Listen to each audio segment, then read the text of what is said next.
අද අපි කතා කරන්නේ ලෝක යුද ඉතිහාසයේ කිසිම කෙනෙක්ට අමතක කරන්න බැරි සටනක් ගැන. ඔයාලා බ්ලැක් හැවෙක් ඩවුන් ෆිල්ම් එක බලලා ඇතිනේ. ඒකේ තියෙන බිහිසුණුම සත්‍ය කතාව ඒ කියන්නේ බැටල් ඔෆ් මොගඩීෂ් සටන ගැන තමයි අද වීඩියෝව තුලින් ඔයාලට විස්තර කරන්න යන්නේ.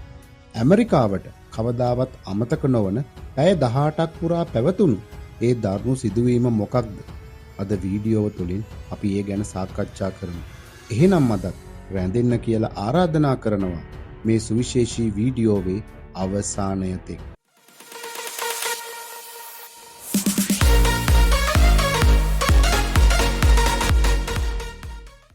මේ කතාව පටන් ගන්නේ 1990 ගණන්වල මුල් කාලයේදී. සෝමාලියාව කියන රට දරුණු සිවිල් යුද්ධයකයි සාගතයකයි මුළුමනින්ම ගිලිලා තිබුණේ. මිනිස්සුන්ට කන්න නැහැ. UN එකේ මානුෂීය ආධාර දුන්නත් මොහමඩ් ෆාරා අයිඩීට් කියන යුද නායකයා ඒ ආධාර සේරම පැහැර ගන්නවා. ඔහුගේ අදහස උනේ රටේ පාලනය Tamanගේ අතට ගන්න එක. ඉතින් මේ තත්ත්වය පාලනය කරන්න තමයි ඇමරිකාවෙන් ටස්ක් ෆෝස් රේන්ජර් කියන විශේෂ බලකාය සෝමාලියාවට යවන්නේ. එයාලගේ ප්ලෑන් එක උනේ අයිඩීට්ගේ ප්‍රධාන ලොක්කො දෙන්නෙක්ව පැයක් ඇතුළත අල්ලගෙන ක්ෂණිකව ආපහු එන එක. මෙහෙයුමට නම දුන්නේ ඔපරේෂන් ගොතික් සර්ෆන් කියලා. 1993 ඔක්තෝබර් 3 වෙනිදා හවස 3:40ට විතර මෙහෙයුම පටන් ගන්නවා. හෙලිකොප්ටර් වලින් බැහැලා ටීම් එක ටාගට් එකට යනවා.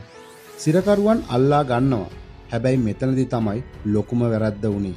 එයාලා හිතුවට වඩා දහස් ගුණයක් සෝමාලියානු සටන්කාමීන් ටික වේලාවක් ඇතුළත එතන වට කරලා පිටි තියන්න පටන් ගන්නවා. හරියටම හවස 4:20ට විතර සුපර් 61 කියන පළවෙනි බ්ලැක් හැවෙක් හෙලිකොප්ටරය RPG ප්‍රහාරයක් වැදී බිම වැටෙනවා. දැන් තත්ත්වය සම්පූර්ණයෙන්ම අනිත් පැත්ත හැරෙනවා. පළවෙනි හෙලිකොප්ටරය බිම වැටිලා විනාඩි කිහිපයකින් දෙවන බ්ලැක් හැවෙක් එක ඒ කියන්නේ සුපර් 64 එකටත් RPG එකක් වදිනවා. ඒකත් කඩාගෙන වැටෙනවා.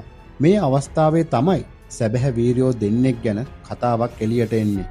ඒ තමයි රැන්ඩි ෂූගාඩ් සහ ග්‍රේ ගෝඩන් කියන ඩෙල්ටා පෝස් සෙබළුන් දෙන්න. එතන තිබුණු මරණීය අනතුරු නොතකා බිම වැටුණු යානයේ නියමුවා බේරා ගන්න මොවුන් දෙදෙනා තනිව ලොකු සටනක් දෙනවා. සෝමාලියානුවන් විශාල පිරිසක් සමග සටන් කරලා ඒ දෙන්න අවසානයේදී මිය යනවා. නමුත් එයාලගේ ඒ අසමසම වීරත්වය නිසා ඒ දෙන්නට ඇමරිකාවේ උසස්ම සම්මානය වන මෙඩල් ඔෆ් හොනර් සම්මානය පිරිනමනවා. නගරයේ පටු පාරවල් වල සටන්කාමීන් පිරි පහර දෙන්න පටන් ගන්නවා.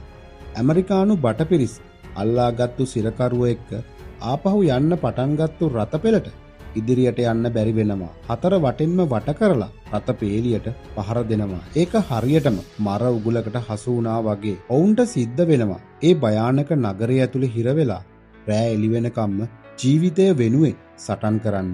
මේක යුද්ධයක් නෙමෙයි, සම්පූර්ණයෙන්ම අපායක් වගේ. මුළු රැයක් එළිවන තුරුම දරුණු සටනක් පවතිනවා. සෙබළුන්ට ආහාර තියා වතුරවත් නැහැ. හැබැයි එයාලා සේරම එකට ඉන්නවා. ඊළඟ දවසේ උදේම UN එක මැලේසියානු සහ පාකිස්තානු හමුදාව එක්ක ඇමරිකන් සන්නද්ධ රථපෙළක් අවසානයේ සිරවෙලා හිටපු ටීම් එක මුදවා ගන්න එනවා. හැබැයි හැමෝටම වහනවල යන්න බැරි වෙනවා. ඉතුරු වුණු සෙබළුන් Tamanගේ අනික් තුවාලකරුවන් උස්සාගෙන පා ගමනින්ම ආරක්ෂිත කලාපය වෙත දුවනවා. නගරයෙන් එළියට දුවන මේ බිහිසුණු පා ගමන තමයි අදටත් මොගඩීෂ් සැතපුම හෙවත් ද මොගඩීෂ් මයිල් කියලා හඳුන්වන්නේ. මේ සටන අවසන් වන විට ඇමරිකානු සෙබළුන් 18 දෙනෙක් මිය ගිහින් 73 දෙනෙක් තුවාල ලබා තිබුණා. UN එකේ බටයොත් මිය ගිහින් තිබුණා. හැබැයි මුළු ලෝකයම කම්පා කළේ මියගිය ඇමරිකානු සෙබළුන්ගේ සිරුරු සෝමාලියානු සටන්කාමීන් විසින් නගරයේ පාරවල් දිගේ ඇදගෙන යන දර්ශන ලෝක මාධ්‍ය වලින් ප්‍රචාරය වීමයි. ඇමරිකාවට මේක දරාගන්න බැරි සිදුවීමක් වෙනවා. ජනාධිපති ක්ලින්ටන් අවසානයේදී තීරණය කරනවා සෝමාලියාවෙන් ඇමරිකානු හමුදාව නැවත ඇමරිකාවට කැඳවන්න. මොගඩීෂ් සටන කියන්නේ ඇමරිකාවට තදින්ම දැනුණු විශාල පාඩමක්. සිනමාවේදී බ්ලැක් හැවෙක් ඩවුන් කියලා ලස්සනට පෙන්නුවා. ඒක පිටිපස්සේ තිබුණේ දරුණු යුද ඛේදවාචකයක්.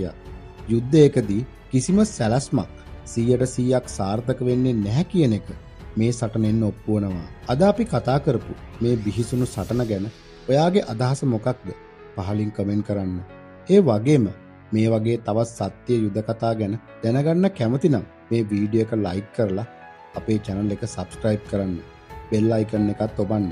එතකොට තමයි මන් දාන අලුත්ම වීඩියෝ ඔයාට ඉක්මනට බලන්න පුළුවන් වෙන්නේ.